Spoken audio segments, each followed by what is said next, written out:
Ciao Juventini of the world, my name is Giuseppe, welcome back on the channel. The old intro, the one where I'm using when I'm not alone, because today I start not alone, and I'm super happy to welcome Luca. Ciao Luca, how are you doing, buddy? I'm doing very well, Giuseppe. Thanks for having me on the channel. It's been long overdue, let's say. It was inevitable that eventually we'd do a live together, and too late, but better late than never, they say, and I'm sure we can do more in the future as well. Yeah, wait, we will see what the people are thinking, of course. Huh? Of I'm course, not of the course. judge. I'm Huh? getting too ahead of it.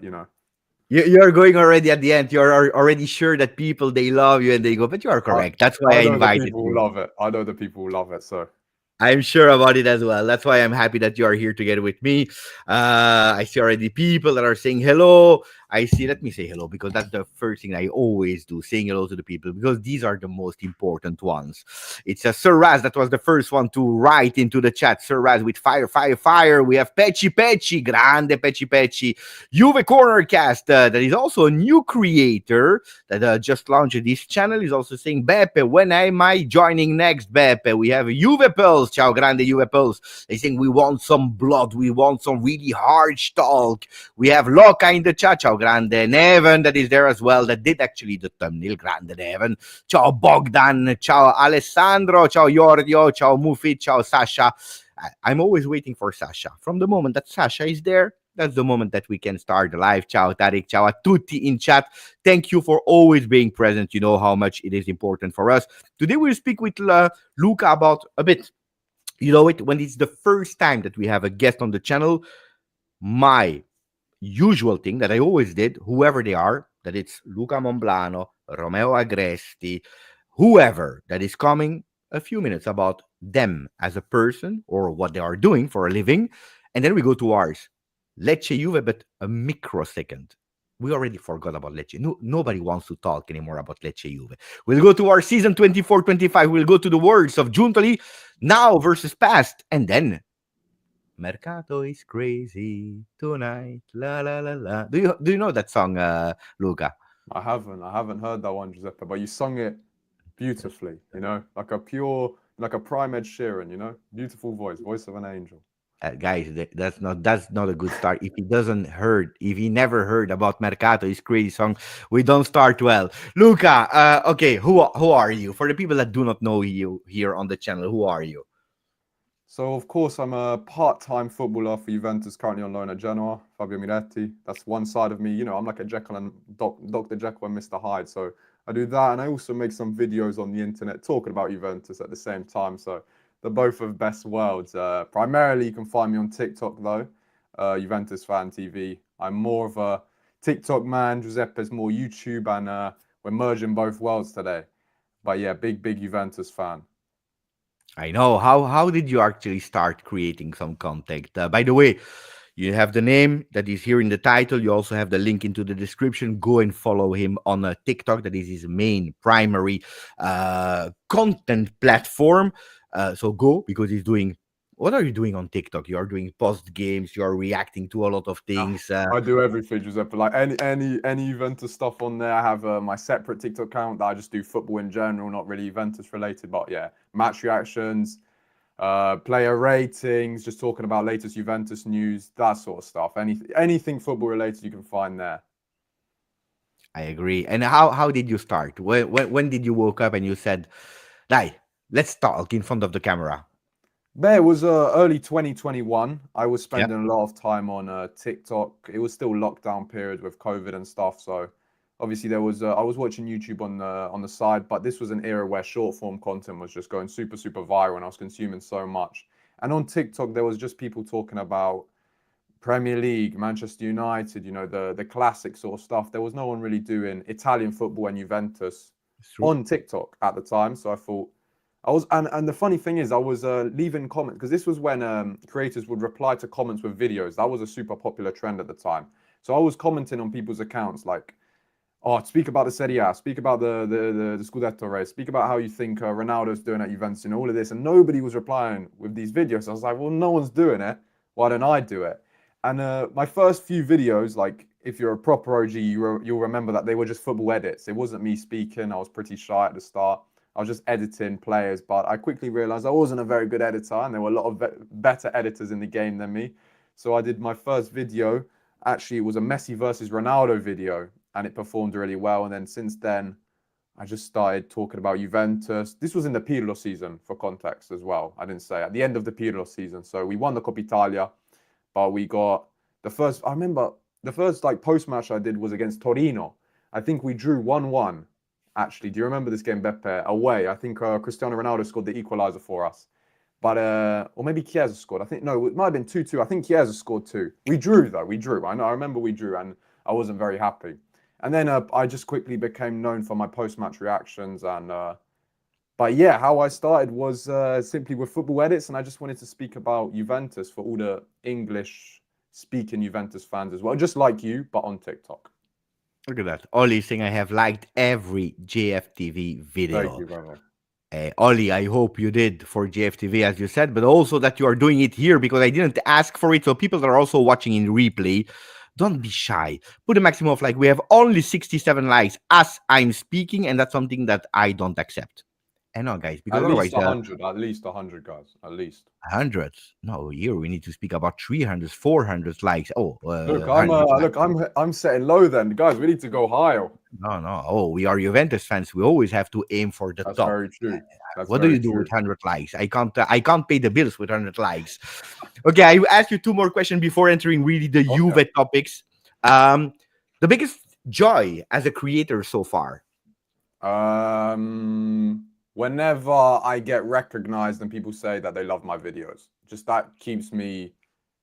It gives me so much joy that other people are enjoying my content, because that was the whole point of it. I wanted to create entertaining content. I wanted to create content that I used to watch when I was a kid, like from UK YouTubers that I grew up watching. So anytime someone either stops me in person or sends me a DM saying that they love my content and like my stuff, that's the biggest satisfaction, because it just tells me that I'm doing the right thing, and it just pushes you to, and I'm sure it's the same for you and any other creator with any platform on the internet, just pushes you to want to create more content and be the best content creator possible. I'm a bit disappointed, I have to admit. I thought you would say last month when we finally met in real life. I thought that was your most beautiful. It's a bit annoying, Luca. I thought, how could I have forgotten about that moment? You know, that was one of the most life-changing experiences for me, meeting the great Giuseppe. You know, I wasn't sure, who is this guy? Who is it? Was it Higuain from the back? I couldn't tell. And it was Giuseppe. Oh, Giuseppe! Finally, man, you're my hero. Bravo. You know. So sorry, guys. That I made a mistake. That was actually the greatest moment so far. That was maybe this. Actually, you know what? We'll change it. This is mine as well. This one here. This live stream we're doing. Bravo. And then we go to the difficult part. The biggest struggle so far in your content creator career? Starting anything in life, whether that be sitting down because you know you have to revise for an exam, or making that first video. Starting in anything is always the hardest. And then once you've got momentum, it's just like a snowball running down the hill. It just picks up speed. It gets bigger and it gets bigger over time. So I would say starting is the hardest thing. RB comes saying Inter Miami Higuain version. Don't forget about that. But also don't forget, it's not the Sassuolo sporting director. It's the Udinese sporting director, not the Sassuolo. Well, that's your twin, you look like the Udinese sporting director. Oh, okay, I didn't know this one. Marino, go and you go and you check Marino. I'll have a look after. I wasn't familiar with this comparison. Well, you know it. From the moment that you're online, you have these kinds of people. They will link you. You're lucky. They say Miretti. For me, they say Inter Miami overweight Higuain. Everyone, they have what they deserve. It's life. It is like that. It is like that. Oh, Andy, that was together with us at that one football event. He says, I say more Ragnar Lodbrok from Vikings. More like Trezeguet, you know, when you're saying Trezeguet, you know how happy I am. Trezeguet is a good one, you know, Giuseppe. Trezeguet is a really good one. Okay. Nearly 10 minutes. Time to start. Few words. Lecce Juve. What crossed your mind at the 93rd minute when Cambiaso is taking that ball? He says, you know what? I saw a clip on YouTube. Ancora Messi, ancora Messi, ancora Messi. I will do the same. Ancora Messi. Yeah, of course. Guys, if you're not familiar with me, you know the PR with Cambiaso of me. You know how much I love the guy. He's my favorite Juventus player. I've openly stated on numerous occasions that he's not just the best fullback in Serie A, but the best fullback in the world. I've said that before. I stand by it, and I get slated on the internet by Prem fans. I get slated by everyone for having that opinion. But guys, Cambiaso there, he wasn't thinking, man. He wasn't thinking straight. This is poor individual decisions. In the 93rd minute, the game's dead. We just need the points. All that matters is the points. Okay, the performance wasn't the best, but let's just get the 3 points. We'll move on to Bologna. And he tries to dribble out into the middle of the park. He's not going anywhere. He's not dribbling into the corner flag. He's not time wasting, and he loses the ball. We can see the transition. And what a surprise, Rebic scores on us. I said this in the post-match reaction. If anyone was going to score on us, it's going to be that guy. He always scored on us with Milan. But it's just poor individual errors there. And I'm not going to slate Cambiaso too much in that game, because before that, he was having the best game. Well, arguably the best performance on the pitch, because he had more than double Kenan Yıldız's final passes in the final third. He had basically double Koopmeiner's, and he's a fullback, guys. It's not possible that our fullback is our most creative player. So when he gives you so much output in the final third and does so much run, and he covers the most ground, he's such an important player. One mistake in the season, that's his only mistake. Come on, guys. We can't slate him too much. But there, he did a bit more mistakes than only that one, but he was the best one on the field. So far, he was the best one. It was so far. You know what I wrote? Tell me if I'm right or wrong in my post-game analysis. I said, at a certain moment of the game, Andrea was so good. He was everywhere, and he was the only one that was creating something. And I was really thinking at that moment, it was Cambiaso against Lecce. But you know what was the problem? At a certain moment, he thought about it himself, and he believed himself that it was Cambiaso against Lecce. Yeah, that was my post-game analysis of Juve Lecce. No, I do understand what you're saying, Giuseppe. And sorry, you know Chimenti, because I'm older, but Chimenti. Fuck off, Colo. That's a good one. I like this YouTube account as well. Shout out to them. I used to watch their edits back in the day as well. But yeah, obviously we don't want to talk about it too much, but a very frustrating performance against Lecce, because that should have been a game where we just get the 3 points. It doesn't matter how we played and we move on, But look, we got to move on now. We can't look at that. It is what it is, literally. Okay, because the last question about Lecce Juve was, did you digest it since, especially after watching Napoli and Atalanta that both won and they are taking the points in the ranking? Have I digested it? Like, you mean thoughts about it or rewatched? I haven't. We are on Tuesday. I'm still pissed off. I'm still pissed off because, I remember last year, Kenan Yıldız at a certain moment, he has the ball. He goes alone in front of the goal. Why we are winning? Not that we won that much, but at a certain moment, we were winning. Allegri goes pissed off. Go to the corner, and people were criticizing, but he was totally correct. Why this time we have a Cambiaso that is doing it and is throwing away what he built, what we did, because we are in a moment of difficulty, and throwing away 3 points, because it's 3 points like that. It feels like a loss, guys. Let's be, you know what I mean? It doesn't even feel like it was a point game. I didn't digest it still. No, it's frustrating. It's super frustrating. And there's been but the problem is, Giuseppe, we've spoken about this before when we saw each other in person. There's been too many games this season so far that we've thrown away points. Genoa, Parma. These are draws that are just useless. Empoli, like, what, guys? It's okay. Draw into 4-4 at San Siro. Understand? That's okay. We can accept that. But these are the games here where if you want to win the league, and we know this better than any fan base in Italy because we've won it the most times. In my lifetime as well, we won 9 in a row. So we know the head-to-heads and these sort of games are so key in winning the Scudetto.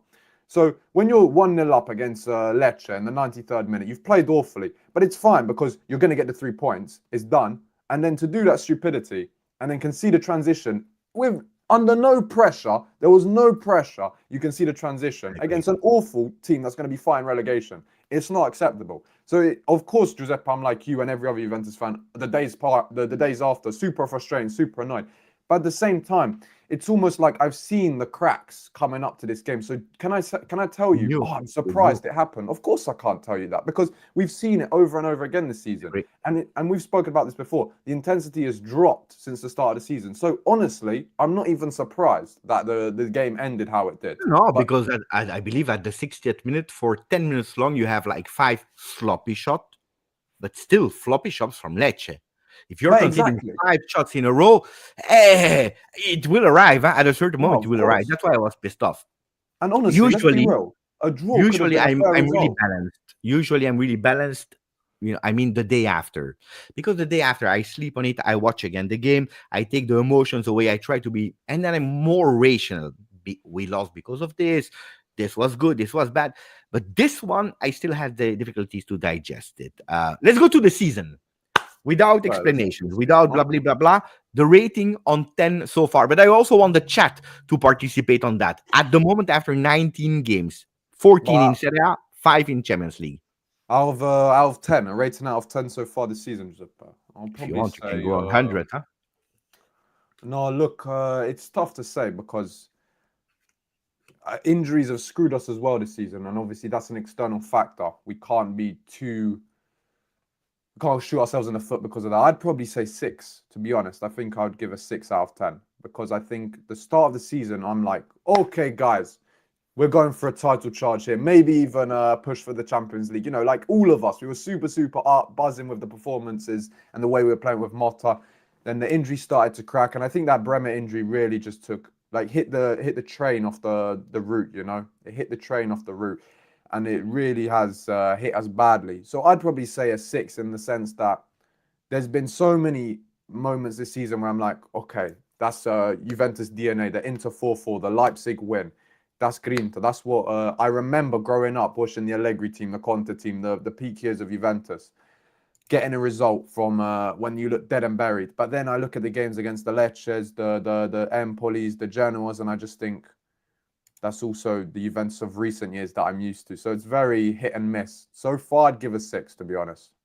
Well, what would you be thinking? Where would No, your I see a lot of people in the chat, they go with 7 or 5, some Mm. with 6 as well. So I think it's a beautiful average 6. If there is one competition where you were expecting more of Juve, was it Champions League or was it Serie A? No, Serie A, of course, Serie A, Giuseppe. Because I look at the Champions League, I think the Stuttgart game was a disgrace. The way we performed, that was probably our worst performance of the season. And I watched I came onto your stream after the game because I did my match reaction. I thought maybe I was just too hot-headed after the game, and I was too frustrated. But I saw the way you were speaking on the game. I saw the comments on my videos on the Juventus Instagram, and I was seeing that all Juventus fans were thinking in a similar way. The Champions League, to be honest, I see us where we're Yeah, but where I it's not always nice for and good for the health to go under the comment section of Juve no, I know, social I know, I after the know. game. When we win, it's good. When we lose, mia. Yeah, that's the thing. There are some places on earth it's better to avoid for It's a very certain reactionary period. to say the least. But in the Champions League, I'd probably see us with a couple more points, maybe turning one of the draws against Lille or Villa to a win at the start of the season. But the league, to be honest, Giuseppe, I thought we'd be higher up because we've dropped too many silly points in the league. So I'd probably say more disappointing has been in the Serie A so far. The top 3 players after 19 games. Cambiaso, of course, for me, you guys know how much I love Cambiaso. I think he's such an important factor, whether that be defensively, offensively. I think, if I'm not mistaken, him and Kenan have played the most minutes in the season. I wouldn't be surprised if Cambiaso is probably number 1. Yeah, Cambiaso is by far number 1. But that worries me as well, Giuseppe. That worries me because every game I'm hoping please don't get injured. Like Villa, I see he's limping a bit. I started stressing because if we lose Cambiaso, for me, the season could be over from that one They loss. already sent me a message, and they said, Beppe, you never know. Make your administration in order because we can call you up. Huh? It could happen. Huh? But Giuseppe, if you're as two-footed and ambidextrous as Cambiaso, we won't have a problem. We can have you on one wing back. You can have Cambiaso on the other. It'd be fine. We'll be inverting 2 into the midfield. We'll come in like Pep Guardiola on steroids. We'll be winning everything. The problem is I'm two-footed. That's great, but the problem is that I can't run. That's another problem. I have an autonomy. I always say, pay attention. I am a fantastic football player, but I have an autonomy for 30 seconds. Unfortunately, we play 95 minutes. That's not enough. We have a problem. So And yeah, then, okay, Cambiaso, I'm going to say Conceição because I think yeah. Conceição has surprised me so much. I thought Conceição signing, at first I was a bit confused with the 10 million loan, but then I quickly realised it was because we'd have less, it'd be less on the obligation to buy. So I understood that move. At the start, I was a bit confused. But I think he's been phenomenal. I thought maybe we'd struggle a little bit losing Chiesa, but this guy here, he can go on the inside, he can go on the outside. He's got crazy feet, great first touch, great final ball. He reminds me of Chiesa in his first season under Pirlo, and a bit Way like better. Douglas Costa. Way better. Chiesa never Oh, did what he's doing. oh, fair enough. And He did, you Douglas know when he did Costa. it? He did it with Italy. I'm Yeah, he speaking did it about in the Euros. And he did it in a couple games that season, like the Coppa Italia final, San Siro away in January against Milan when he scored a brace. But he probably wasn't as consistent, specifically at the start of the season, because I'm pretty sure he got sent off in his first game and he was just hit and miss there. But I like the why I compare them is because Chiesa was brave on the ball. He wanted to be on the ball, he wanted to create, he wanted to point the man. And Conceição, he wants to be on the ball. Like you ever seen the Nike Risk Everything ad, guys? You seen it, Giuseppe? I'm sure people have seen it. When you become, they say they're players like I'm Ronaldo, I'm Messi, I'm Rooney.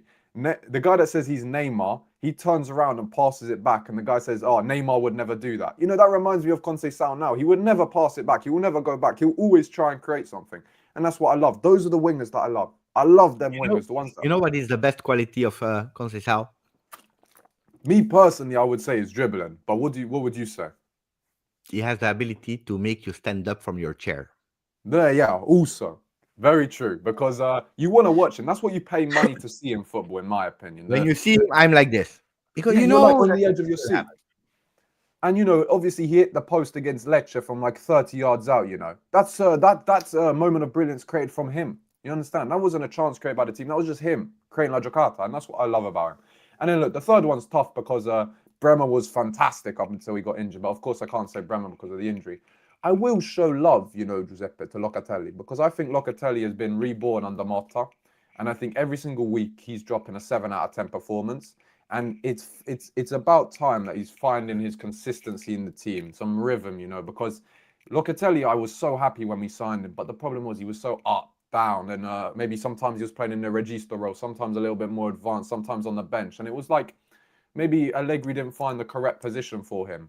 But now it feels like, when you look at the team sheet, okay, Locatelli's going to be in the double pivot. He's going to be one of the two at least. And now it seems like Thuram's going to be most of the time his partner, but he's one of the first names on the team sheet. So I'm going to show a lot of love to Locatelli. So I'd probably say Cambiaso, Conceição, Locatelli, but of course I love Kenan Yildiz too, and I like other players at the club. Kalulu, massive shout out as well because he's been phenomenal. I didn't think he'd be that good. Cabal before the injury as well, absolutely brilliant. But I'd have to say those three. If you're going to ask me the most disappointing so far, well, we can get onto that as well. The question is written here, but you anticipated it. So, but I had not three, I had two. I'm a bit more kind with the disappointed one. So give me two, at least two. Two disappointments. Okay, I have to say, so far I have to say Coop Miners, Giuseppe, because the one thing that I thought Coop Miners would bring to us is ridiculous output. And we haven't really seen that crazy output from a midfielder since we lost Paul Pogba all them years ago. And every single season, I fear that we can't replace him. We can't replace him. We couldn't even replace Paul Pogba with Paul Pogba. And that's the scariest thing for me. So Coop Miners, who's a midfielder capable of getting double-double. He can easily get you 10 goals and 10 assists in a season. But he's not gelling, It seems like he's not patient, he's rushing, he's erratic almost, that he feels too much pressure, like I have to score. Maybe it's the shirt. Listen, guys, we know wearing a black and white is very different to wearing blue and black of Atalanta. The shirts do not weigh the same. Maybe if you were to put them on a scale, they would say the same number, but just trust me, they don't weigh the same. So I think the pressure, the price tag as well, a lot of money, man, 60+ million on him. So I think maybe that's putting him under pressure. And the last few games, he's just looked like a passenger, Giuseppe, almost riding with the team rather than making a difference, being the difference maker that we all thought he would be. And look, I'm not slating Coop Miners. I'm not saying he's awful. He's not going to do anything. We're going to have to give him time. I do believe in him. There's a player inside of him 100%, but he needs to take the confidence. And then if I had to give you another one, of course I have to say Douglas Luiz as well, because we've barely seen him play. Okay, he's injured now, and he gave away 2 penalties in 2 games. But again, 50 odd million there. I put him on the back of my away shirt. I expected he'd come in off. That's that class that we expected, in the midfield. And maybe we just have bad luck with Brazilian midfielders since Emerson. Maybe it's just that. But I really hope that Douglas Luiz can turn around his Juventus career. So if I had to give you two personally, I'd probably You say still have those two. hope, or you give up? No, I have hope in both of them, of course. But I think the one thing I will say is I don't know Douglas Luiz. I don't know him personally, but Brazilian players, they don't always have the best attitudes. So I don't know where his mindset will be after a loss like this, conceding 2 penalties in a row. Some Juventus fans have already turned on him. Then he's injured. Maybe he's going through some mental problems as well, in the sense that, like, mentality, mindset type thing. Can he bounce back? I really hope so. I'm not sure. We've seen a lot of Brazilian players crumble from a mental block. Whereas Coop Miners, I definitely am more confident that he'll bounce back, especially. But yeah, Tell me of the course, I have biggest faith. improvement versus last season, or improvements, if you want. Yeah, I'll say, of course, Locatelli. I've already spoken No, about no, not the Locatelli. players. In way of playing. What you notice that you were Oh, from the asking last team. year, yeah, and that you say, okay, this is already starting. I like, or maybe there is nothing. You can tell me there is No, nothing. no. The problem is, Giuseppe, if you ask me after the first 2 games, I could rat off like so many different things. Now I have to be a little bit more comprehensive with my answer because I've seen a lot more matches. I would definitely say there's probably been more modifications in our modern play. How modern we are compared to with Allegri, in the sense that Cambiaso is a fullback, but he inverts into the middle of the park as a number 8, and we go to a back 3. The movements in and out of possession for me are different to what we saw under Allegri. I'd probably say more. I'd probably say that's the biggest one. Probably playing out from the back as well. I see players like Gatti who have improved massively. Technically, Gatti is someone that I never thought I could trust on the ball in our own half. To play out from the back or come out from the back. But he looks a lot more comfortable on the ball. Of course, our keepers as well. Szczesny was. I loved Szczesny. He was a great servant to the club, but he wasn't a traditional ball playing goalkeeper like a Perin or a Di Gregorio is now. So probably playing out from the back, movements in and out of possession, probably that. But again, one big problem is meaningless possession. Our possession is not used effectively like Pep Guardiola's Manchester City or Arteta's Arsenal or Flick's Barcelona. If you want to play the possession game, the build-up play has to be quick. You have to overload the numbers. The counter-press needs to be effective. So it's a question of finding that effectiveness. But then it's different because it's not. A lot of people say, "Oh, you need to play possession football to win games." But then look at Arne Slot's Liverpool. They just kill you on the counter. So it's there's different ways of playing football, So, but obviously we know Thiago Motta is a possession-based manager. We saw that under Bologna. So hopefully his ideologies can come through. Of course, there's a lot of injuries as well, putting out big players, which doesn't help. Like someone like Savona, who's young, who's just come into the club, is not going to be as comfortable on the ball as someone like Cambiaso, for example. Of course, he can become that. And obviously, this isn't fully Thiago Motta's squad, so you need to give him a few more transfer windows at least to implement his ideologies, a bit like Arteta and Arsenal. But I do see some differences, to be honest. And I do think this is more sustainable football compared to Allegri's, in the sense that I can see the vision, I can see where we could end up within 1, 2, 3 years. Whereas with Allegri, I was obviously a bit more pessimistic, as people know. But those are the two differences I see majorly. But I don't know what the chat and what you think about it though, Beppe. No. If we are looking at what are the improvements, if we are just going on that, because of course I start always with the positives, and then I will tell you the negatives. But if we are speaking about the positives, I was really begging for pass accuracy, because at a certain point it was impossible for me to see players at 2 meters of distance that were not able to give that ball into their feet. That was a real huge problem in terms of pass accuracy. If you were finishing the games with 65%, that's not okay, especially because we were a low block team. So if you are low block, a lot of time you have a bit less pressure there in that area, so it should increase. And if we went up in that opposition half, our total average pass accuracy was even less. So that was one of the things that I was asking to improve, of course, also especially against relegation teams, middle table teams, but a bit of possession. These are two things that I received. Of course, it's a slow possession, it's a sterile one, but I see some improvements. So I really believe in the project on a medium term. Um, but a big question now, and that's the question that all Juventini are asking themselves: if why are we not scoring? Do you have an answer for why we are not scoring? Because there's a few answers. Okay, look, are you saying in recent games or in the whole? Are we considering the whole season when Dusan was fully No, fit? Everything. the whole season, because it would be too easy to go now and saying, we miss a reference response like Dusan Vlahovic, Cope Yeah, Miners of coming course. back. Because in the defense of Cope, what people they often forget when we are judging Cope is that Turn for one entire month he's not training because he's giving that certificate that he's sick at home.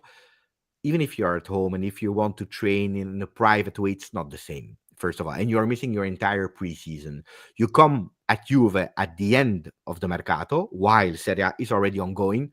You arrive there, you need a bit of time, 3, 4 games. From the moment that you start seeing a bit of cope in terms of leadership, in terms of positioning, he has the ribs that are a problem in that Mm. really doomed game against Leipzig, where again, what he was gaining, they took it away because during 1 month we didn't see him anymore.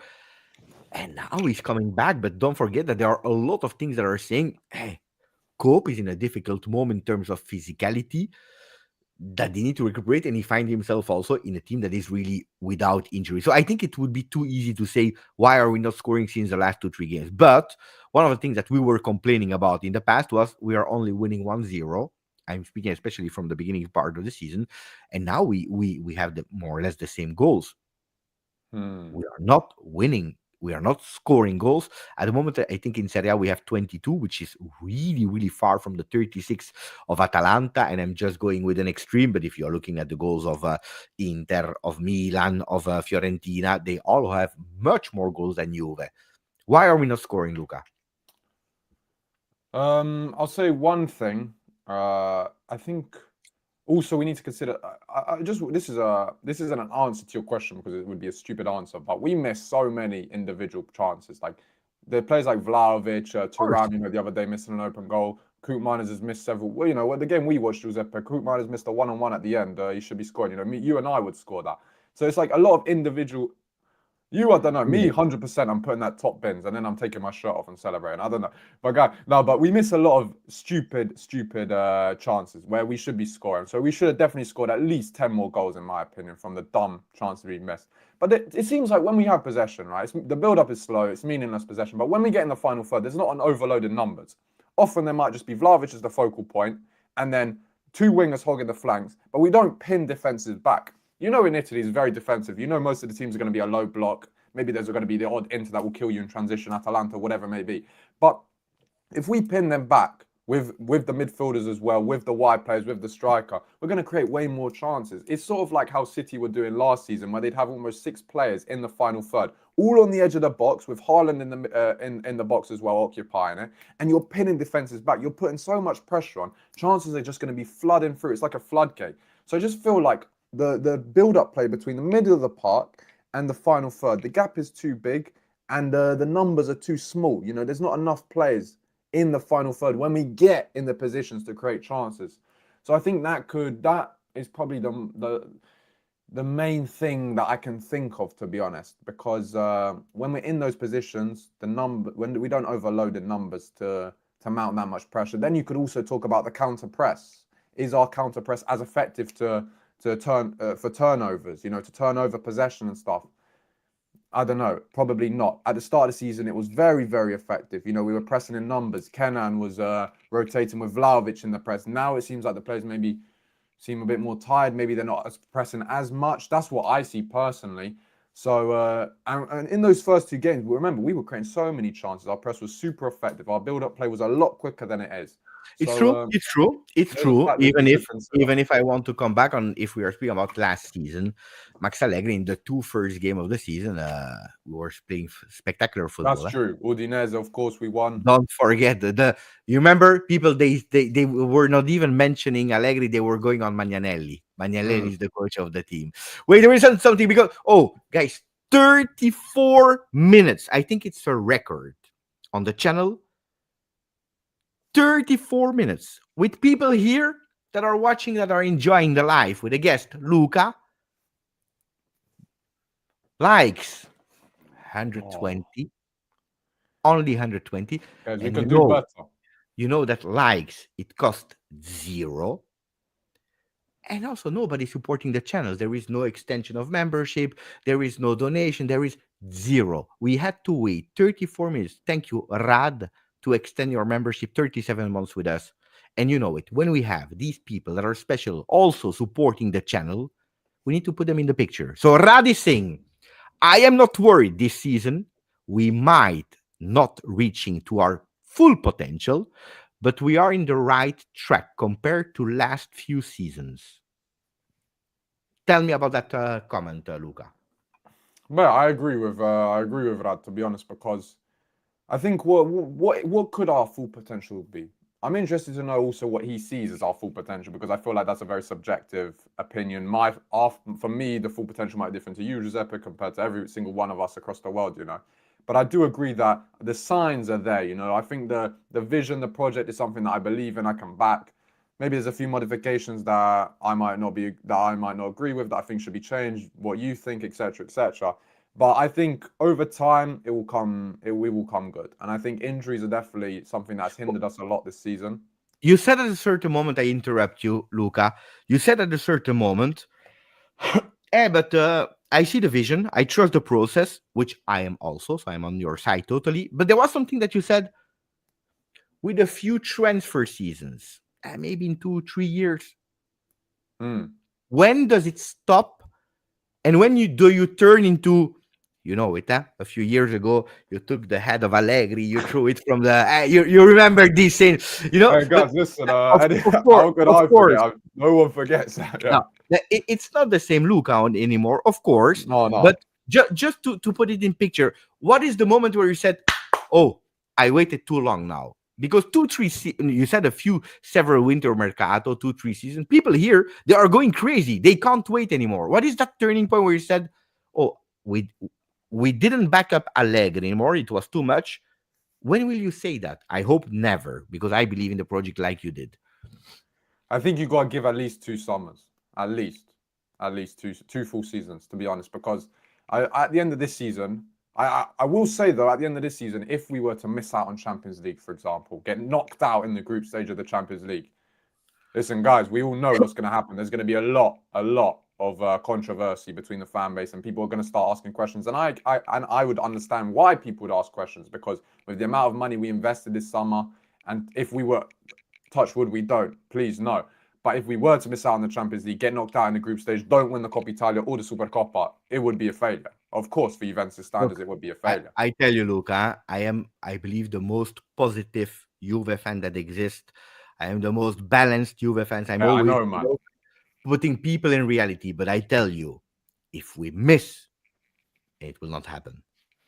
If we miss top 4, I think I take 1 week out of YouTube, because I will need to buy again a computer, a camera, a new Break. thing here, because I will break everything. You'll I turn tell into you. me in lockdown, Giuseppe. No, Get worse, the cricket bat every worse time. than you. Way worse than you. You cannot even imagine. No. No. This is not even a possibility, because we come from extremely difficult season with a boring game, with whatever you want. But we reached it because we were obliged to. I believe in the project Giuntoli, and I was the first one to support it. I was the first one, way before the trendy Bologna, to support Thiago and saying, if one day Max leaves, I want Thiago. I believe in what I'm seeing today. But that top 4, it's not even because I want to play Champions League or not. It's because if you don't, you will miss so much money and you reset everything. You go, like Monopoly. You know the game Monopoly. Yeah. You go back to the start without taking the money. Yeah, I know. To the start without taking, that would be a disaster. You Let me like you say said. thank you to Mohammed Youssef. Mohammed Youssef that is offering 10 memberships on the channel. Finally, range of membership. Oh, Grazie, bravo, brother Mohammed. Habibi, my friend. And then we have our big friend, Abai, big one of the channel, is first saying the collab I have been waiting for. Oh, grande Abai Abi. with a donation. Beppe Luca, we are proud that you represent us, Juventini. Look at that. Oh, Is grande that Abi. Respect, man. Thank you, man. That's the most beautiful message, no? Of course, of course. Look, I love this positivity from the chat, you know. Very different to TikTok lives I do sometimes, you know. Look, I tell you the truth. That when I started my channel, that was something that I really cared about. At a certain moment, I have made a decision. I prefer to go less popular, big extremes, but having a fan base, Juventini, real Juventini, that will be here no matter what. That we win, that we lose, that they agree with me, that they don't agree with me. But one thing is respecting everyone in the chat, and that's the most important thing. And now we can have discussion with the people, and that's really a good feeling. I'm proud of Oh, the that's very people from good, this man. community. Of course, that's very good. Let's go to Giuntoli's words, because yesterday he spoke to the Gran Gala del Calcio. I will not go because I already made the video. People that didn't see it, go back and watch it. At a certain moment, he's repeating, our objective is to stay in top four. How I do you know. explain to your community that top four? Because it was already last year. So I really want to point out the fact when Allegri was repeating it every single press conference, these were not the words of Allegri. It's the company, the club that is giving you the objectives, and some are financial, some are sporting, but they are giving you the guideline of what you say, and then he goes with that road. And today Of we have course. exactly the same things. Giuntoli is saying to Thiago Motta, the minimal objective is entering top four. How do you explain to the Juventini that are pissed off and say, no, it cannot? To be honest, Giuseppe, I'd struggle to try and convince those Juventus fans that what he's saying is not acceptable, but something that we should be super positive about. Yeah, guys, like top four, you know, that's fine, because I'm on the fence that for me, when you're the biggest club in the country, you understand? But I'm not just talking about us, but even if you're an Inter or Milan or a Manchester United or a Liverpool or a Real Madrid, Barcelona, Bayern Munich, whoever you may be, if you're one of the biggest clubs in the country, your goal at the start of every season, for me, it's simple. You win the league and you win the Champions League. Those are the two goals. You want to win both of those. If we're going at the start of the season and be like, guys, look, the objective is fourth place, I'll be like, you know what, man, I don't like that mindset, because my mindset is always we have to win. We're the best. We're the best team in the country. We're the most hated team in the country for a reason. Like, I don't want to, and I really hope that in the dressing room, it's Motta's not telling the players, guys, it's okay. Our objective is top four. I don't want to see that. I want to see him say, no, we're the best team in the country. We're going to, did that cut out or you can still hear me? No, I hear you. Okay, good.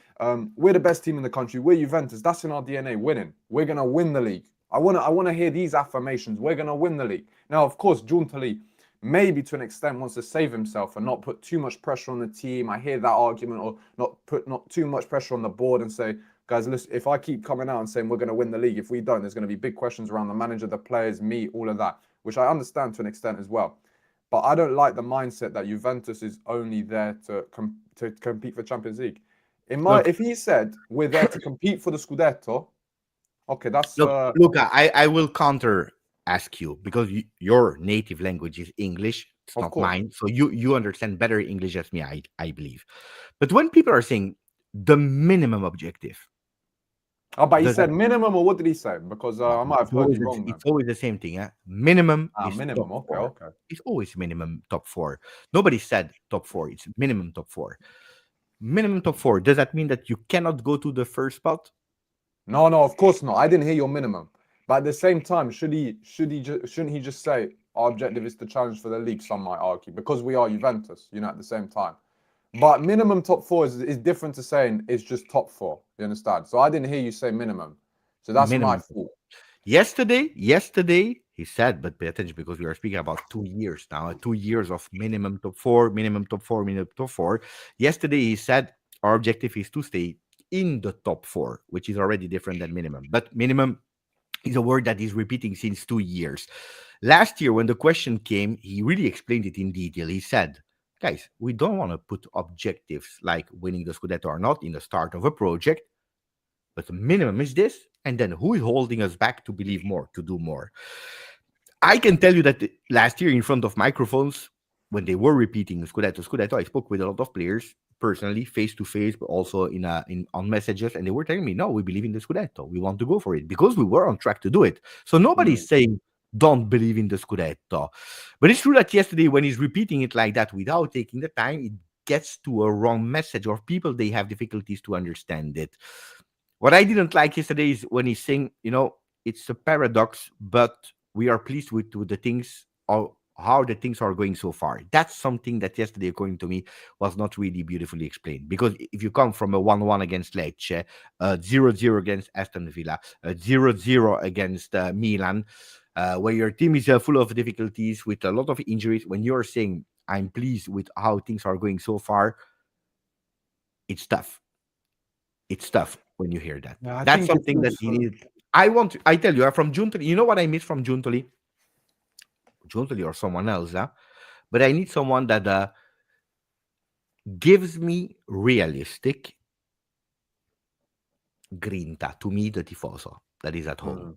When he arrived, his first press conferences, first videos, where he showed me that Juventinità, with him speaking about Papa, about the kilometers that he was driving to go and watch Juventus, he came here into my heart. That's the guy that I want to die for. I want to be Mm. in the first in the line to go to war for him. I want to defend Giuntoli.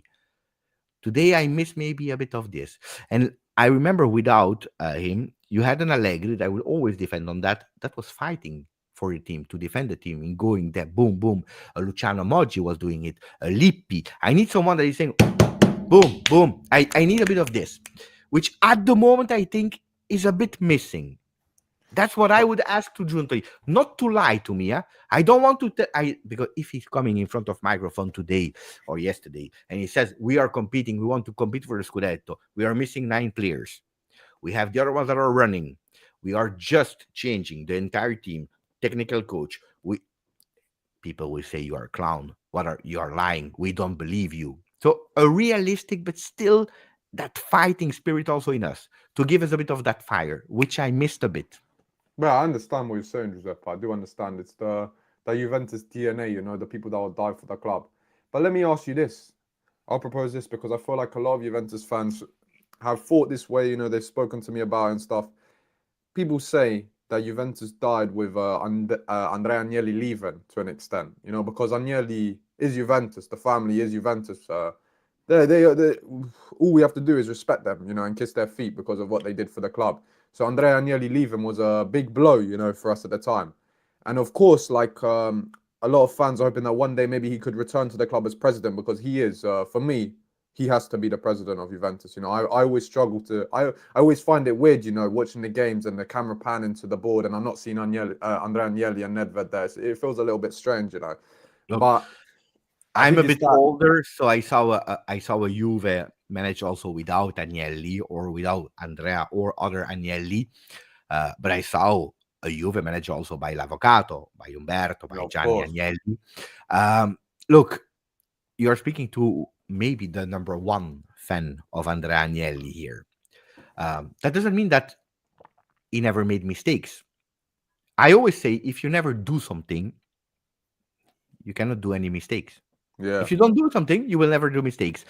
What I believe is at a certain moment, he was that much obsessed with bringing Juve on long term, competing at the table of consistent competing, not casually competing, but consistently competing on the same table with the big ones, because he saw the gap that every single year would have been bigger and bigger with Premier League, but also with the two of Spain, Barcelona and Real Madrid, that are backed up with um, with the banks and so on and so on. That at a certain moment, I think he went that passionate in making mistakes to accelerate the process, because he knew that if he was not reacting today, he would have died in 5 years. Unfortunately, it has been blocked by a lot of sight, and that project failed, and he received a lot of criticism. I will never criticize him for doing something, for trying something, especially because I totally share the vision that he had in the past. But what I remember, people, is of course it's not the same situation as you and me. He grew up in a rich family. He had the best education possible. But please try it to do it at 34 years to be the president of Juve and doing what he did, bringing Juve to 9 Scudetti in a row for the first team, men, creating a women team and winning 5 in a row, creating for the first club in Italy, taking all the risk of the case, a Juventus next gen, investing in La Continassa Center, opening a J Hotel, not only the stadium that was already planned before him, but he was able to negotiate it to make it actually accelerate. And he was already working on a second mini stadium where next gen, because the dream of Agnelli was easy. Yeah? You are an English Juve fan at home. You go on the Juventus online store, you buy a day ticket for Juve, where you go from London to Torino, Caselle. You take there the taxi or whatever transport. You go to Piazza Castello, Piazza Vittorio Emanuele, you take a coffee, and then you go towards La Continassa, where you put your luggage in the J Hotel, and then you walk. You go to the mini stadium where you watch a Juventus women or a Juventus next gen, depending who is playing in the afternoon. Then you go to the Area 12, where you take a bit of coffee. Then what do? You go to the Juventus store, you buy your shirt, you go and you visit the stadium, the locker rooms with the museum as well. And in the evening, you watch Juventus first team. And then you go back in the J Hotel walking. J Hotel, you stay there, you take your plane back the day after. The vision, the vision.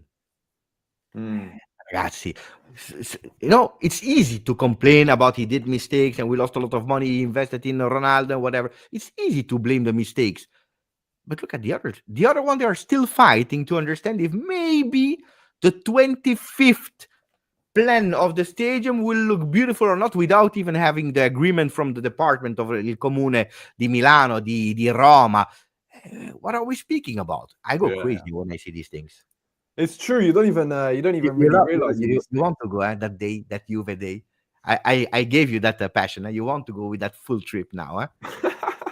Well, not, man. You've motivated me to book a flight tomorrow. Yeah, unfortunately, we don't have the stadium, but it will arrive. It will arrive one day. You want to speak about Mercato, Luca? Yeah, let's dive a bit into the January transfer market. Let's go. Andy's repeating, Agnelli forgot the spaghetti vongole. Of course. But that will arrive one day, Andy. Sir Raz is saying, give me the tickets. Great idea. Me too. Tarek wants to go with us as well. Would be nice, Luca, if we organize one day. Your community, my community, there is the same. It's Juventini. They do crossovers. We all meet in front of the stadium and we go. Yeah, we'd shut it down, man. There'd be too many people. We take la curva. Okay. I start with the bad news. The most discussed about, that doesn't mean that they will leave, but the most discussed about are two sensitive players for a reason or another. Capitano, Danilo, and Fagioli. Both of them are every single day on the paper with possibilities to leave. Maybe already both of them or one of them already in January. What's your take on the possibilities of not seeing them anymore in February? Let me tell you something, Giuseppe. There needs to be absolutely 0 players leaving the club in January. 0. Because our squad is already thin as it is. So we can't lose anyone. 0 people need to leave the club. Only players need to come in. Then when we get to the summer, okay, I'm all for discussing players that might need to leave the club. I challenge you. If we tell you 0 leaves, but you can have only okayish defender on loan. That's it. You do it? Or you try to be creative with players leaving and then you can maybe have some more players. No. Because let me tell you something. Danilo has no market value. So Danilo leaving isn't going to help us capital-wise. Even if you save a lot of salary. Yeah, you save the salary, yeah, but it's not going to be, it's not going to have a crazy impact. Okay, we can bring in a Saliba type defender in January. It's not going to be like that. Someone that's going to massively make the impact. And also, furthermore, we need to remember, guys, in the January transfer market, teams do not sign big players, okay? Us signing Vlahovic was an anomaly. It's very rare that you sign a big player, The ones that come to mind is us signing Vlahovic, Van Dijk going to Liverpool in January. But it's very rare that a big player, top player that's going to make the difference comes to your club in January. So I'd rather keep the squad we have and then get a Skriniar on loan or someone like that. Someone just to make the squad bigger, you know. On your question, though, Giuseppe, about how would I feel about Fagioli and Danilo specifically leaving the club? Fagioli, I'd be very hurt because he's our star boy, you know. He came through the academy. He loves the club. He is Juventus through and through. To see what he went through with the whole gambling thing, the addiction, and then to bounce back, show that much emotion for the club, he deserves his chance, man. He should stay at Juventus. I don't care what anyone says. And then we talk, and that's not even talk about his footballing ability, by the way, because let's be real. In that 22-23 season, that was a pretty poor season. But one of the shining lights was Fagioli. You know, he was a man that looked like, okay, we got ourselves a gem. That's a big upgrade in the midfield now. A young Italian midfielder. This is a good sign. And then unfortunately, the whole betting thing happened and that sort of like derailed his career slightly with that year. And now I feel like he's still adjusting to play football. But I think there's still a player in him. I look at the Leipzig game, he was absolutely phenomenal, you know. I think he's got bags of talent, and letting him go for what am I reading? 30 million euros? What are we talking about, man? It will never be 30. Well, less. Yeah, of course. So what are we talking about? Like I wouldn't even get out of bed for 30 million for Fagioli, and we're talking about less. Come on, guys. For me, I'd block that straight away. Realistically, you are another club. You know that Juventus is in search for money. I know, Buff. If you sell Fagioli, profit only, but you are taking also the risk of a player with a year of inactivity. Don't forget about that. That this season, honestly, is not back yet for a reason or another. Then, of course, he showed fantastic, beautiful game against Leipzig, top game of the season from Fagioli, and the second half with a 10-man Lazio. You know what I mean? It's not enough, I believe, for a big club to say we put 45 million for a player that is 24. We are 23, 24. So we are not speaking about an 18 years old kid. So I can understand that the value is not 30, 35, 40. You know where the value is 35, 40 million? Here, in the heart of Juventini. Well, it's true also. But if you are looking objectively...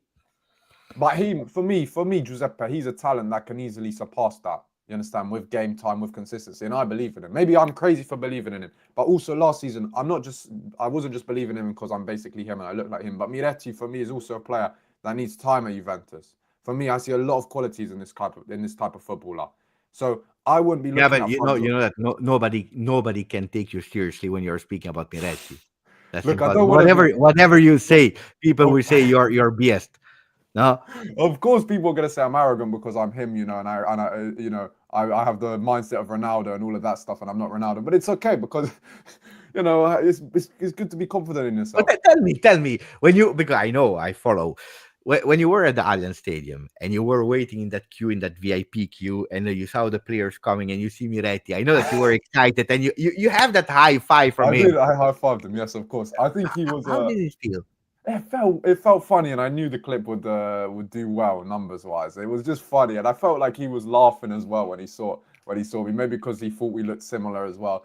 But look, man, that was super funny when I met Miretti. Hopefully, one day we can recreate the Spider-Man pointing meme as well, because that would be great. But it was a good moment, you know, meeting Miretti, because when I started the TikTok, like I had a different hairstyle. You know, people weren't saying I'm Miretti. Then as soon as I changed the hairstyle, I see comments saying you look like Miretti. I said, maybe I look a bit like Miretti. You look like Miretti. Everyone kept saying Miretti. A couple of people said Chiesa. I didn't really see the Chiesa one too much.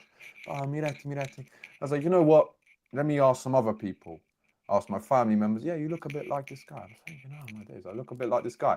And then I meet the guy. I see him in person. I say, we got the same nose. We got the same face. Flipping no, we're the same people, you know. So it was quite a funny moment, you know, meeting Miretti, I have to say. But Miretti is a player that, I'm not just saying this because I look like him. I'll always back Miretti no matter what. No, but the people here, they know. I have always backed up Miretti, even if I criticized him, because the season where he was at Juve, were at first team, were not good. But I follow him since he's with the youth, and he's an exceptional, talented player. Now in first team, he didn't really show it. You still hear me, Luca? Because I see that you are a bit. Have I disconnected? I can hear you and see you. Good, Giuseppe. Still going. We still see you and we feel you. The only thing is sometimes you are playing with your pen and then we hear. But except of that, I'm moving on my chair. Maybe it's that. That's why. That's why. Sorry about that. Okay. Okay, I tell you the names of defenders that I was talking about still today with some Mercato insiders. I will Okay. not tell you all of them because there are a lot. But we have a Koulibaly that has been offered to Juve on a cheap from Saudi Arabia now. We have a Lukumi that Thiago Motta would love to, but no chances. You have a Skriniar that Gazzetta is still insisting, but from the info that I have, it's a no-go. We have a Kivior from Arsenal, and we have an Antonio Silva, even if Rui Costa is saying no way, only if you pay the clause that is 100 million euro. Is there a name there that is convincing you more than another in the situation that we are in, of course? Huh? Going off the Or, names. or another that you're telling me, I want Draguzin. I don't know. No, look, I think Draguzin now is not a possibility because of how much he's playing with the Tottenham, and look, Van der Ven's injured as well with Tottenham. Draguzin's playing good. You know, it's now for me that one's an impossible one, but it would have been my first option. Me and my dad were speaking about this, you know, a couple of weeks ago, and we agreed Draguzin would be a very good option if that was possible. But for me, that one's looking super unlikely. I look at Koulibaly. For me, Giuseppe is finished. For me, every single footballer in Saudi Arabia, they go there either at the end of their career for the money, or they go there like Ivan Toney and just sell out for the money. I'm not interested in those guys.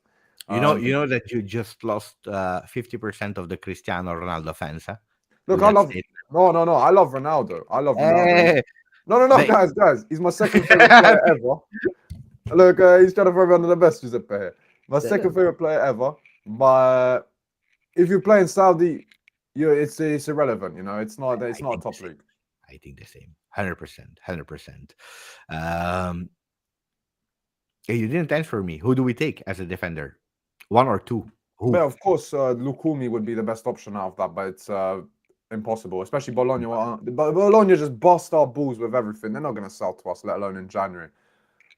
Which can you list them out in likelihood then, Giuseppe? Because you said Skriniar is unlikely, Lukumi is unlikely. Which one's the most likely then? Because I've not got any of them. Really. That's the problem. There are not a lot of options that are likely to come.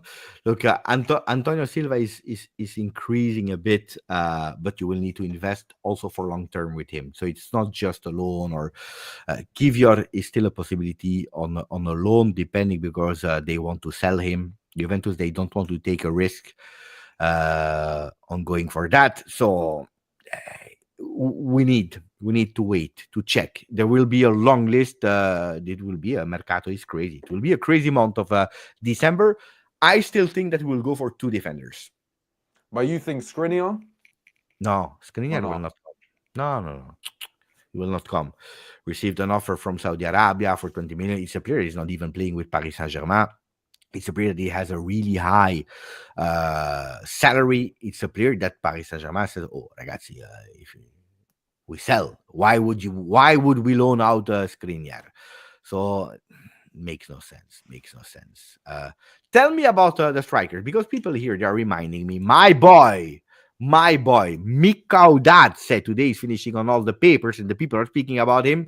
Why is that? Because he's playing at Lyon. They are obliged to sell to generate money, to have some revenue, because if they don't do before the end of the season, whatever position they will finish, they will be relegated. So they need to take money. Of course, they cannot sell the entire team. It's not like a free market where you go and you pick whoever you want. But Mikaudatse was already scouted by Giuntoli in the past. He was a player that Igor Tudor, when you remember there were some talk of having Igor Tudor on the bench of Juve, Igor Tudor was already pointing out, because when he was coach of Marseille, he was watching him playing in Liga with Metz, and he's crazy about Mikaudatse. So it's a player that is back on the list. So cheap option. It's not a player. It's not a replacement to Dusan Vlahovic. Of course, if you have a Zirkzee that looks like against Everton, they found a new position for him. He scored 2 goals. Just our luck, United, isn't they it, man? said, "Oh, you want him, then you pay. Otherwise, we don't give it to you." Then, of course, you go for cheaper solutions. So Mikaudatse is that player. Did you ever heard about that player? Because it's not a well-known player. I have to be honest, Giuseppe, no. I don't know much about him. I haven't really heard about him until like the last month or so on Twitter. People have been talking about him, but No, I no, didn't know. nobody talks about him. No, That's why no. Juve has a possibility. Yeah, that's That's why. That's if why. a Prem team wanted him, we wouldn't even be talking. You know, the deal would already be done to go to flipping Bournemouth for 56 million. You know, so. But they are also speaking about the possibility of Raspadori. They are speaking about Patrick Schick from Leverkusen, about Kalimuendo, that is a young player from Rennes that played under Motta when they were at the youth academy of Paris Saint-Germain. There is a Jonathan David, I repeat, Yeah, of not course. for January because he doesn't have that European passport, but from next season for free. Do you believe, first of all, that there will be an offensive player in the month of January, February? The thing is with Juventus in January, usually Giuseppe, I don't have faith that we're going to buy anyone just because we don't typically do Mercato. Mamma mia. It was Mamma mia. Luca, we will have 3 new faces in January. Write it down. Write it down what I tell you. Then you look. will come back here and you will tell me, Beppe, you were right. I hope 3 you're right, players. man. I hope you're right. But typically, apart from 2022 when we signed Zakaria and Vlahovic, you know, I wasn't used to signing players in January. But now we definitely need more players than ever. On Xerxes, of course, I was hoping that Xerxes would be an option. But look, even when he was playing poorly before, Amarim came in, I didn't think he would come on the loan. You know, I didn't think they would give it to us on the loan deal. So I think if we want Xerxes, we'd have to take out some cash. I don't know how much cash we have available for January. We spent a lot in the summer. So would Xerxes be a realistic one in January? Probably not, to be honest. Mercato is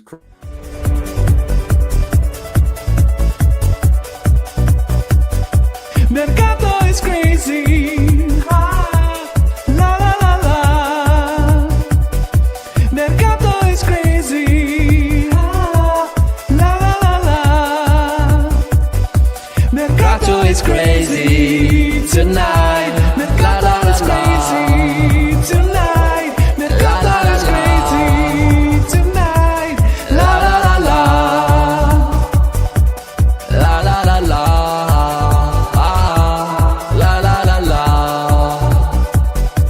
Mercato is crazy tonight. La la la la. Mercato is crazy tonight. La la la la.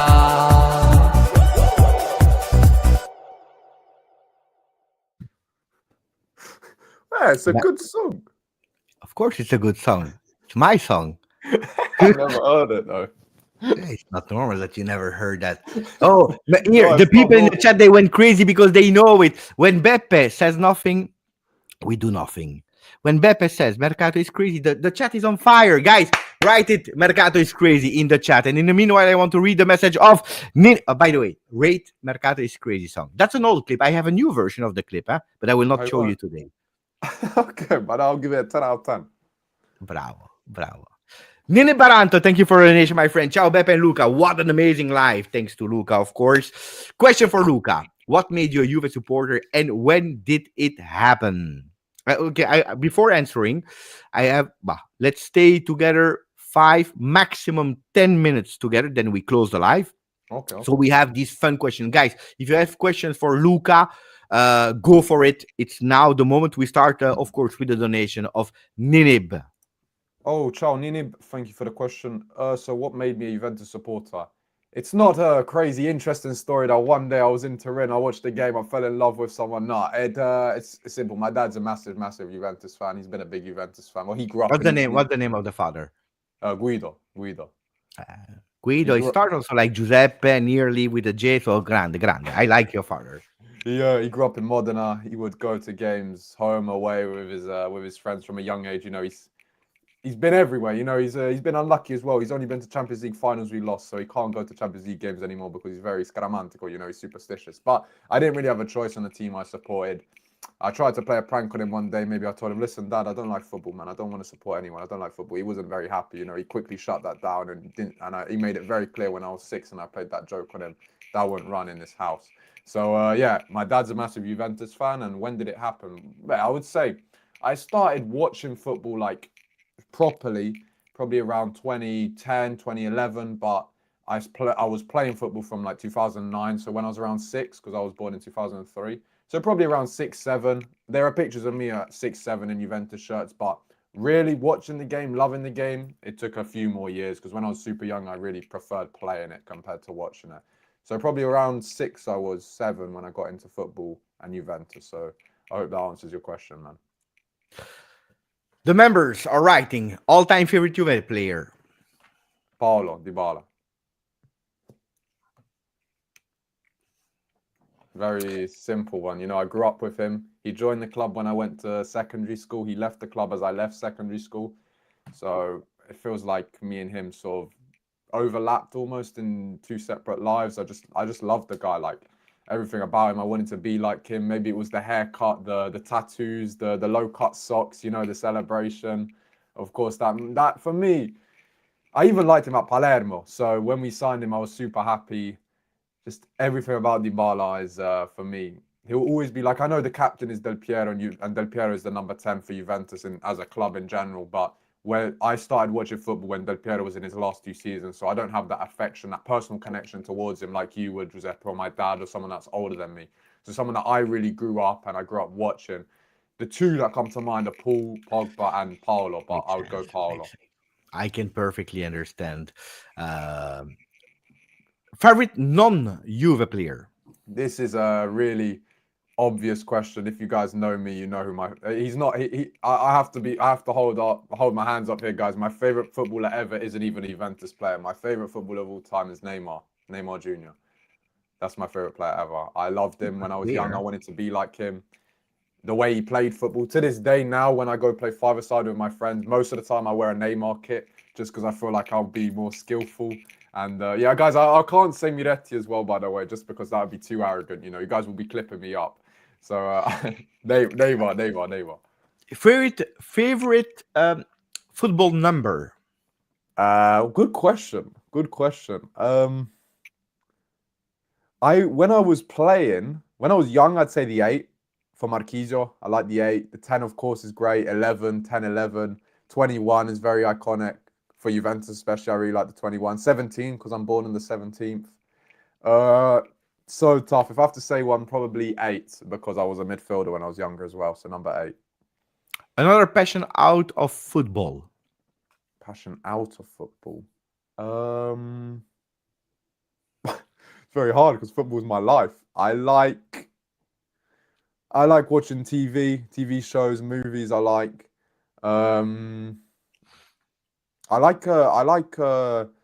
tennis as a sport as well. I like tennis, especially Wimbledon. Since Sinner or already pre-Sinner? No, much before. Yeah, because now there are a lot of people, especially Italian ones, they discovered tennis. They didn't know what kind of sport it was. What is your favorite song?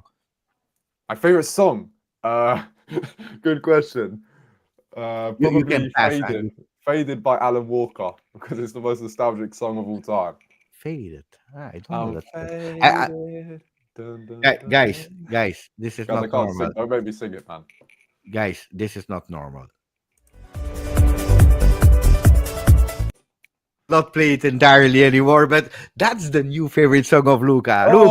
Guys, is crazy. We have here a question from a chef with an X that is saying Beppe and Luca. Prediction time at the end of the season. Where do you place Juventus on league table? Third or fourth. Third. I'll be positive. Third, but I don't see higher than third. Who wins? The Inter, I think. Unfortunately, I think it will be. But then I say third, but I think right now Atalanta are strong as well. Napoli are strong. Inter are strong. But I just think. But you can't. The thing is, Beppe, you can't. I hate Napoli. I hate Inter. I hate Napoli. But you cannot write off Antonio Conte playing 1 game a week. Of course. That's his bread and butter. So I wouldn't be surprised if Napoli win it. But I'd probably say Inter are the favourites. I said Inter before the season as well.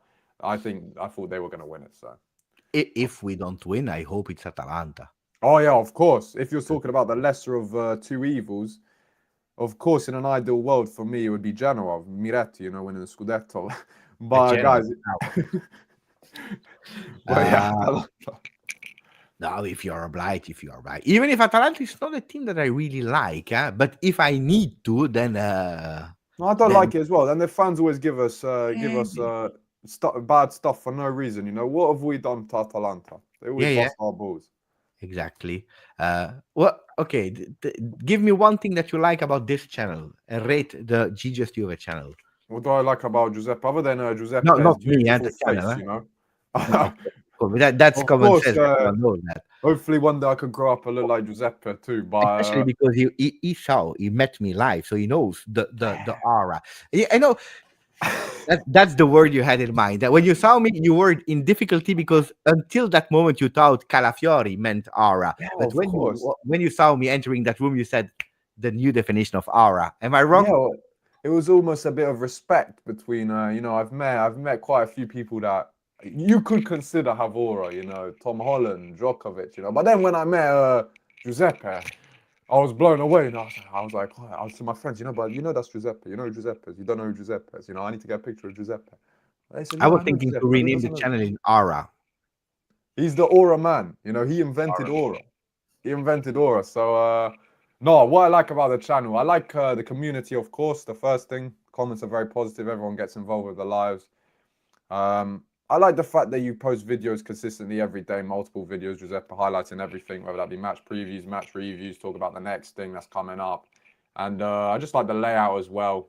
This layout we got right now, your background is cool, just everything about it. It's a very professional channel, and I'd probably say the community, if I had to pick something, is the best. And my community is great as well. I love my community, but this community is equally as good too. So maybe it's just Juventus fans. Maybe we're just the best community in the world or something. That's a beautiful one. Do you have something to say to the fans that were watching here before we close the live? Of course I do. Guys, listen, man. Make sure you follow and subscribe. Wait, no, this way. No, I'm working. Yeah, this way. Make sure you.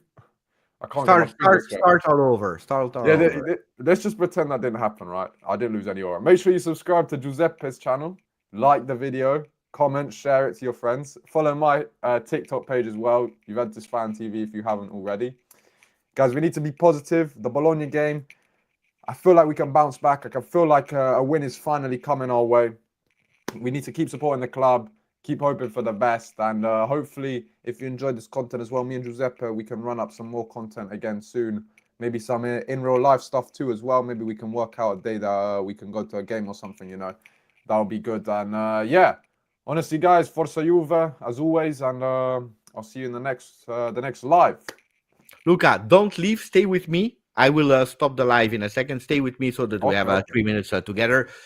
Ragazzi, you were fantastic. We didn't reach the likes that I wanted to have, so I'm counting on you to continue to put. Also, if you are watching it in replay, let me say thank you to all of you that were, again, fantastically kind, but thank you to Chef, to Ninip, to Outellectuals, to Abai, to Mohammed Youssef with 10 memberships offered, to Rad. Thank you for the support because it's just incredible and you're surprising us every single day.